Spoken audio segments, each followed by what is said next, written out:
Ikasampung Kabanata. Ang turo ni Jesus tungkol sa paghihiwalay. Umalis si Jesus sa Capernaum at pumunta sa lalawigan ng Judea, at saka tumawid sa ilog ng Jordan. Pinuntahan siya roon ng maraming tao at tulad ng dati ay nangaral siya sa kanila. Samantala may mga Pariseyong pumunta sa kanya upang hanapan siya ng butas, kaya nagtanong sila, "Pinahihintulutan ba ng kautusan na hiwalayan ng lalaki ang kanyang asawa?" Tinanong din sila ni Jesus, "Ano ba ang iniutos sa inyo ni Moises?" Sumagot ang mga Pariseyo, "Ipinahintulot ni Moises na maaaring gumawa ang lalaki ng kasulatan ng paghihiwalay, at pagkatapos ay pwede na niyang hiwalayan ang kanyang asawa." Sinabi sa kanila ni Jesus, "Ibinigay ni Moises sa inyo ang kautusang yan dahil sa katigasan ng ulo ninyo. Ngunit sa simula pa nang likhain ng Diyos ang mundo, ginawa niya ang tao na lalaki at babae. Dahil dito, iiwan ng lalaki ang kanyang ama at ina, at magsasama sila ng kanyang asawa, at silang dalawa ay magiging isa. Hindi na sila dalawa kundi isa na lang. Kaya hindi dapat paghiwalayin ng tao ang pinagsama ng Diyos." Pagbalik nila sa bahay, tinanong siya ng mga tagasunod niya tungkol dito. Sinabi niya sa kanila, "Kung hiwalayan ng isang lalaki ang kanyang asawa at mag-asawa ng iba, nangangalunya siya at nagkasala sa una niyang asawa. At kung hiwalayan ng isang babae ang kanyang asawa at mag-asawa ng iba, ay nagkasala rin ng pangangalunya." Pinagpala ni Jesus ang maliliit na bata. Dinala ng mga tao ang kanilang maliliit na anak kay Jesus upang patungan niya ng kamay at pagpalain. Pero pinagbawalan sila ng mga tagasunod ni Jesus. Nang makita ni Jesus ang nangyari, nagalit siya at sinabi sa mga tagasunod niya, "Hayaan niyong lumapit sa akin ang mga bata. Huwag niyo silang pigilan, dahil ang mga katulad nila ay kabilang sa kaharian ng Diyos. Sinasabi ko sa inyo ang totoo, ang sinumang hindi tumatanggap sa paghahari ng Diyos na gaya ng pagtanggap ng isang maliit na bata, ay hindi mapapabilang sa kaharian ng Diyos." Pagkatapos, kinalong niya ang mga bata, ipinatong ang kanyang kamay sa kanila, at pinagpala. Ang mayamang lalaki. Nang paalis na si Jesus, isang lalaki ang patakbong lumapit sa kanya at lumuhod. Nagtanong ang lalaki, "Mabuting guro, ano po ang dapat kong gawin para magkaroon ng buhay na walang hanggan?" Sumagot si Jesus, "Bakit mo sinasabing mabuti ako? Ang Diyos lang ang mabuti, wala nang iba. Tungkol sa tanong mo, alam mo ang sinasabi ng kautusan, huwag kang papatay, huwag kang mangangalunya, huwag kang magnanakaw, huwag kang sasaksi ng kasinungalingan, huwag kang mandadaya, at igalang mo ang iyong ama at ina." Sumagot ang lalaki, "Guro, sinusunod ko po ang lahat ng yan mula pagkabata." Tiningnan siya ni Jesus ng may pagmamahal at sinabi, "Isang bagay pa ang kulang sa iyo. Umuwi ka at ipagbili ang mga ari-arian mo, at ipamigay mo ang pera sa mga mahihirap, at magkakaroon ka ng kayamanan sa langit. Pagkatapos, bumalik ka at sumunod sa akin." Nalungkot ang lalaki nang marinig ito, at umalis siyang malungkot dahil napakayaman niya. Tumingin si Jesus sa paligid at sinabi sa mga tagasunod niya, "Napakahirap para sa mayayaman ang mapabilang sa kaharian ng Diyos." Nagtaka sila sa sinabi ni Jesus, kaya sinabi niya, "Mga anak, napakahirap talagang mapabilang sa kaharian ng Diyos. Mas madali pang makapasok ang isang kamelyo sa butas ng karayom kaysa sa mapabilang ang isang mayaman sa kaharian ng Diyos."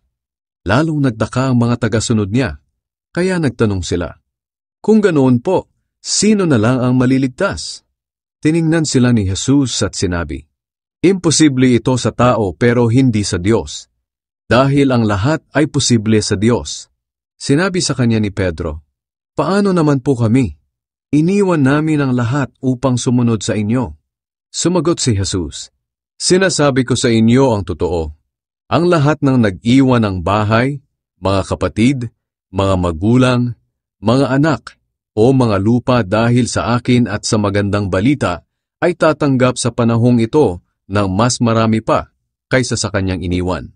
Mga bahay, mga kapatid, mga ina, mga anak, mga lupa, pati mga pag-uusig.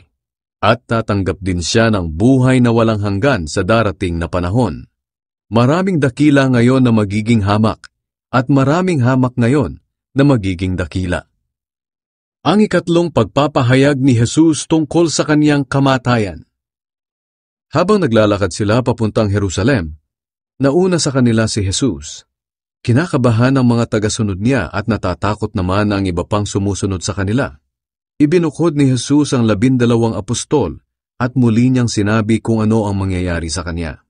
Makinig kayo, papunta na tayo sa Jerusalem, at ako na anak ng tao ay pagkakanulo sa mga namamahalang pari at mga tagapagturo ng kautusan.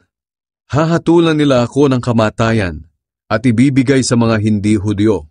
Iinsultuhin nila ako, duduraan, ahagupitin at papatayin. Ngunit muli akong mabubuhay pagkalipas ng 3 araw. Ang kahilingan ni Santiago at Juan. Lumapit kay Jesus sina Santiago at Juan na mga anak ni Zebedee at nagsabi, Guro, maihihilingin po sana kami sa inyo. Ano ang kahilingan ninyo? Tanong ni Jesus. Sumagot sila, Sana po kapag naghahari na kayo ay paupuin nyo kami sa inyong tabi, isa sa kanan at isa sa kaliwa. Pero sinabi ni Jesus sa kanila, Hindi ninyo alam kung ano ang hinihingi ninyo. Kaya nyo bang tiisin ang mga pagdurusang titiisin ko? Kaya nyo ba ang mga hirap na daranasin ko? Sumagot sila, Opo, kaya namin. Sinabi ni Jesus, Maaaring kaya nga ninyong tiisin ang mga ito.